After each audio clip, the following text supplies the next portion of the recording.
ज्ञान केवल पढ़ कर के दूसरों के लिए नहीं किया जाता।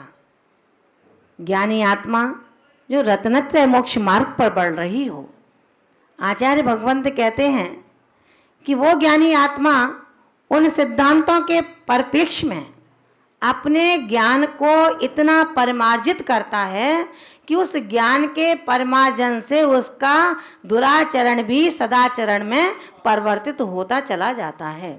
यदि उसका आचरण परिमार्जित नहीं होता, केवल कोरा ज्ञान ही ज्ञान है, तो आचार्य भगवंत कहते हैं किसी सिद्धांत में, किसी ग्रंथ में और किसी उपदेष्टा ने ये नहीं कहा कि रत्नत्रय की सिद्धि, रत्नत्रय की पूर्णता सिर्फ दर्शन और ज्ञान से होती है।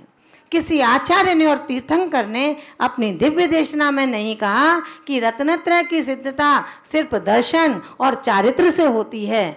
आचार्यों ने कहा कि यदि रत्नत्रय की सिद्धि होगी, हमारा मोक्ष मार्ग बनेगा, वो सम्यक दर्शन, ज्ञान और चारित्र से बनेगा। आचार्य भगवंत ने कहा इसलिए हमें इन धार्मिक ग्रंथों को अपने अध्ययन में लाना चाहिए। हम यत्र तत्र की जो चर्चाएं करते हैं, इसको रोक करके अपने इस मानस पर्याय का की सफल सिद्धि के लिए आचार्य कुंद कुंद भगवंत कहते हैं कि जब तक हमको अपने कर्तव्यों के हानि और लाभ का पता ही नहीं है कि मेरे किस कर्तव्य से, मेरे किस कार्य से, मेरे किस प्रलाप से, मेरे किस दर्शन से लाभ और हानि है, तब तक आप लाभ और हानि का लाभ उठा नहीं सकते हैं। मन से करेंगे, मनमानी करेंगे, देखा देखी करेंगे, भावुकता में करेंगे, तो आचार्य भगवंत कहते हैं भावुकता ने तुमने अपनी शक्ति से ज़्यादा द्रव्य की घोषणा कर दी, चाहे वो गुरुओं के कहने से की हो, चाहे विद्वान के कहने से की हो, और चाहे अपने पड़ोसी मित्र के कहने से कर दी हो। लेकिन आचार्य भगवंत कहते हैं कि रे श्रावक, ध्यान रखना, आप अपने आप को श्रावक कहते हो, अगर श्रावक का बा हटा दें तो वो क्या कहलाएगा? श्रावक का बा हटा दें तो वो शाक बन जाएगा, और यदि उसका का हटा दें तो वो श्राव बन जाएगा। ध्यान रखना आप कि यदि आपके अंदर श्रावकत्व है तो श्रावकत्व का तात्पर्य है बा का विवेक आपके पास में मौजूद है। आप किसी भावुकता में नहीं आएंगे, आप किसी के कहने में नहीं आएंगे, आप अपनी अंटी का दाम देखेंगे कि मेरे पास कितनी सामर्थ्य है, मैं कितना कर सकता हूँ। आचार्य कुंद कुंद स्वामी कहते हैं आज की इस कारका में कि तू कितना भोला है, तेरी तो सिद्धि नियत है, तू भव्य है, कालांतर में अपनी इन विवाह परिणतियों को जैसे जैसे निकालता चला जाएगा, तू सम्यक दृष्टि बन जाएगा, तेरे पास संसार उत्तीर्ण करने का सर्टिफिकेट मिल जाएगा। फिर तू उस तरह का उद्यम क्यों नहीं करता? क्या कारण है? कौन से पाप कर्म का उदय है जो तुझे तेरे व्यापार को करने में बाधाएं पैदा करता है? जब अपनी दुकान नहीं चलती तो पूछने जाते हैं कि महाराज ऐसा लगता है किसी ने बांध दी है दुकान मेरी, महाराज ऐसा लगता है मेरी दुकान पर कुछ करा दिया है। कभी ये नहीं पूछा कि महाराज ऐसा लगता है मेरे परिणामों को किसी ने बांध दिया है, उसको खुलवा दो। कभी ये नहीं पूछा कि महाराज ऐसा लगता है मेरे चारित्र मोहनीय का अभी उपशम नहीं हो पा रहा है, आप कैसे भी संबोधन देकर मेरे चारित्र मोहनीय का उपशम हो जाए, ऐसा कार्य कर दो। आचार्य भगवंत कहते हैं तू इतना चतुर है, संसार वृद्धि कैसे हो इसमें तो लगा है, लेकिन संसार कब कम हो इसका पुरुषार्थ नहीं करता है। आज आचार्य भगवंत कहते हैं यही कारण है जब तुमने देखा देखी की, जब तुम कहने में आ गए तो तुमने अपनी चादर में से बाहर पैर निकाल लिए। चादर छोटी थी और तुम्हारे पैर बड़े थे। चादर खींचते हो तो पैर खुलते हैं, पैर ढकते हो तो मुंह खुलता है। आप पूरे ढक नहीं पा रहे हो क्योंकि चादर छोटी है। अब या तो पैर काटे जाएं या धड़ काटा जाए। आचार्य भगवंत कहते हैं, रे मूर्ख, ना पैर कट सकते हैं ना धड़ कट सकता है। अगर काटना है तो अपने मन की इच्छाओं को भेद दे, अपनी मन की इच्छाओं को छेद दे, अपने मन को संकुचित कर ले, पैर सकोड़ ले। ना चादर लंबा होगा और ना पैर कटेंगे। इसको संकुचित जब कर लेगा तो तू सर्वांग ढक जाएगा, सर्दी से बच जाएगा, पानी से बच जाएगा, मक्खी मच्छरों से तेरी रक्षा हो जाएगी। आचार्य भगवंत कहते हैं कि आपने इस चीज़ का ध्यान नहीं रखा कि मेरी चादर कितनी बड़ी है। वही कारण हुआ कि तुम कहने में आ गए, अधिक शक्ति से ज़्यादा दान की घोषणा कर दी। वो दे भी पाए तो बड़ी मुश्किल से दे पाए। रोज घर के अंदर संक्लिष्टता हुई, पिता और पुत्र में विद्वेष हो गया, पति और पत्नी में बोलाचाली बंद हो गई। कैसे इस द्रव्य को चुका पाऊंगा? इतनी जब परिणति हमारी कसाय में परिणत हो गई, उसके बाद में जब मालूम पड़ा कि आधा द्रव्य दे दिया है और आधा अभी काम रुक गया है, बाद में देंगे, बाद का तो काम बाद का ही होता है, नहीं दे पाए। आचार्य भगवंत कहते हैं यही कारण था, जो जीव अपनी भावुकता में आकर के द्रव्य को बोल देता है, दे नहीं पाता, पूजा दान आदि के द्रव्य को अपने कार्य में लगा लेता है, उनका अपहरण करने वाला होता है, वह श्रावक, वह जीव गए हथ पाद नासिय कर्ण उरंगल। गए माने हाथ, हथ गए माने रहित, हाथ माने हाथ से रहित, पाद माने पैर से रहित, नासिय माने नाक से रहित, कर्ण माने कान से रहित, अरंगुल माने छाती से, और उर माने छाती, और अंगुल माने हाथ। ये उंगलियां जो होती हैं हाथ की, इनसे गए माने हीन होता है, रहित होता है। कौन? जिसने पूजा आदि धर्म द्रव्य का अपहरण किया है, अपने उद्योग में लगाया है, अपने निजी उपयोग में लगाया है, अपने बेटे बेटियों को दे दिया है। ऐसा आत्मा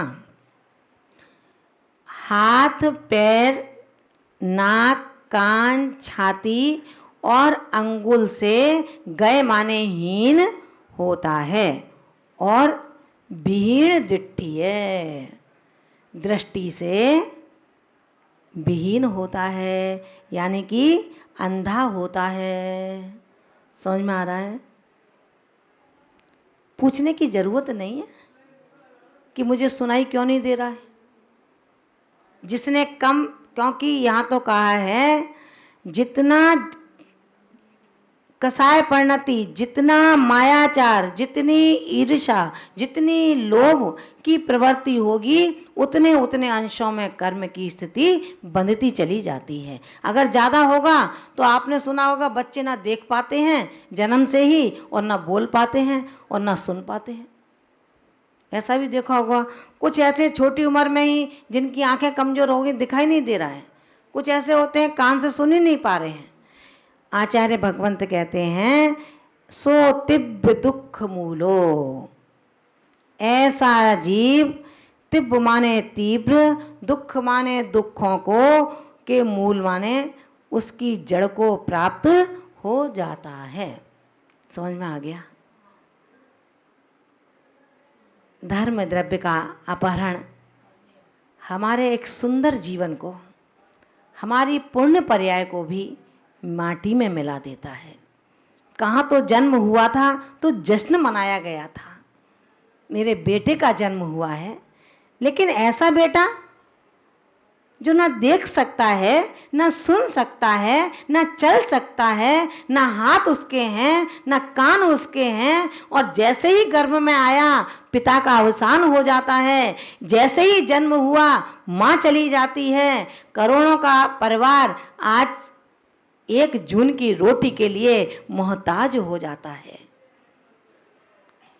इन पापों से बचने के लिए रे सम्यक दृष्टि आत्मा, तू उद्योग कर। मत समझ कि तेरे बगल का जो जीव है वो तेरा मित्र है। मित्र भी है अगर, तो मित्र के लिए उतनी ही मित्रता कर जिसमें तेरे धर्म का नाश ना हो। अपने परिवारी जनों के लिए उतना ही करो जिसमें आपके कर्तव्य खत्म ना हो जाएं। अगर मैंने अपने मित्र के लिए, अपने पड़ोसी के लिए और अपने परिवारी जनों के लिए अपने धर्म को ही खो दिया, तो फिर हमारे पास बचेगा क्या? सिर्फ एक अधर्म के। अधर्म के परिहार के लिए ही तो हमने इस बाने को धारण किया है। अधर्म के परिहार के लिए ही तो हमने जैन कुल में जन्म लिया है। जैन कुल में जन्म लेने का तात्पर्य है अब आप अधर्म का परिहार बुद्धि पूर्वक, अशक्ति पूर्वक करने की पात्रता प्राप्त आपने कर ली है। और फिर भी ना कर पाए तो आचार्य भगवंत कहते हैं कि यदि फिर भी ना कर पाए और जो कर रहा है उसमें भी विघ्न डालें, धार्मिक कार्यों में विघ्न डालें कि अरे माता जी का 5 महीने हो गए, जरूरी है तुम्हें तुमने जब जिम्मेदारी ले ली है क्या चौका लगाने की, विघ्न जो डालते हैं, आचार्य भगवंत कहते हैं विघ्न डालने वाला महापापी होता है। इतना पाप कि उस पर्याय में भी उधर उधर आ जाए तो कोई बड़ी अतिशयोक्ति नहीं होगी। आचार्य भगवंत कहते हैं पूजा दान आदि धर्म कार्यों में अंतराय डालने वाला श्रावक किस किस कर्मों को, किस किस दुख को, कष्टों को, संकटों को प्राप्त होता है। आचार्य भगवान 36वीं कारिका में हम सबके बीच में संबोधित करते हैं।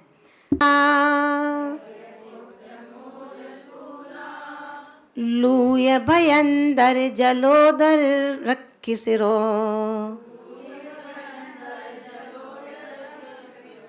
सीदुर्न बाहिराधी, पूया दानांतराय कम फलम, खय कुट्ठ मूल सूला, लूय भयंदर जलोय रखि सिरो,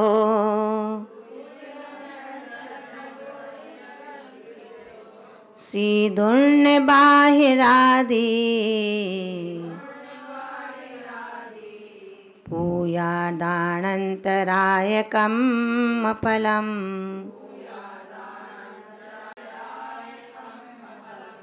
आचार्य भगवान कहते हैं कि तुम कैसे हो, मछली के जल के बीच में हो और मछली कहे कि प्यासी हूँ, तो अपन बहुत हंसेंगे उस पर कि रात दिन पानी में रहती है और कहती है मैं प्यासी हूँ। साधक आत्मा जो सुबह से लेकर शाम तक, शाम से लेकर रात तक इन शास्त्रों के पन्नों को ही देखता रहता हो, प्रभु की आराधना में ही रहता हो, फिर उसको ये कहे कि मैं कुछ जानता नहीं हूं कि भेद विज्ञान होता क्या है, क्या होता है धर्म और क्या होते हैं साधक के कर्म। आचार्य भगवंत कहते हैं भोजन पर थाली पर बैठने के बाद भी उठो और कहो मुझे बहुत भूख लग रही है, तो सामने वाला कहेगा कैसा मूर्ख है, भोजन करते करते मुंह पहुंचता है और कहता है जोरों से भूख लगी है। हम शास्त्र पढ़ रहे हैं लेकिन मग्न चकमक चकमक होता है। यहाँ बैठने के बावजूद भी मन शांति की अवधारणा को ग्रहण नहीं कर पा रहा। आचार्य भगवंत कहते हैं कि रे श्रावक, रे साधक, तू हर चीज़ को मनोरंजन में मत ले। ये मनोरंजन तुझे किसी दिन बहुत महंगा पड़ जाएगा। इस मनोरंजन की बजाय तरीके ढूंढ कि आत्मरंजन में कैसे लगूं, कैसे करूं अपने आत्मा का रंजन। इसके तरीके जिस दिन तू ढूंढ लेगा, उस दिन तू इस चमड़े की हंसी को नहीं हंसेगा, वरन आत्मा की ज्ञान की हंसी को हंसेगा। आत्मदेव को प्राप्त करने वाला निरंतर अपने अभ्यास में जुटा रहता है और केवल प्रदर्शन और मनोरंजन करने वाला आत्मरंजन की पीठ पर तो बैठता है, लेकिन आत्मरंजन को ताक पर उठा करके केवल मनोरंजन का दृश्य दिखाया करता है। आचार्य भगवंत कहते हैं, यदि ये सत्य होता कि आत्मरंजन साधना और तप की पीठ पर बैठ करके हम अपने आत्मदेव को प्राप्त कर लेते, तो भला वो तीर्थंकर जिनके राजसी वैभव में किंचित भी कमी नहीं थी। आप रोज पढ़ते होंगे वैराग्य भावना के अंतर्गत इन लाइनों को, जो संसार विषय सुख होता, तीर्थंकर क्यों त्यागे, काहे को शिव साधन करते, संयम सो अनुरागे। अगर सब कुछ अच्छा था तो तीर्थंकरों के लिए कोई कमी नहीं थी। हमारे आपके पास फिर भी बहुत कमियां हैं, लेकिन उनके पास कहीं कोई कमी नहीं थी। लेकिन शाश्वत सुख की प्राप्ति बिना राग के बंधन को तोड़ करके हो नहीं सकती है। घर की देरी का उल्लंघन करके घर में ही आना पड़ेगा। घर की देरी का उल्लंघन करके घर में ही आना पड़ेगा। घर से बाहर होकर के घर में ही रहना पड़ेगा। घर के परिवारी जनों को छोड़कर घर के परिवार के साथ में रहना पड़ेगा। आत्मदेव को प्राप्त करने के लिए हमें अपने शाश्वत परिवारी जनों का परिचय लेना होगा, और जो माटी के परिवारी जन हैं उनको बुद्धि पूर्वक छोड़ना होगा।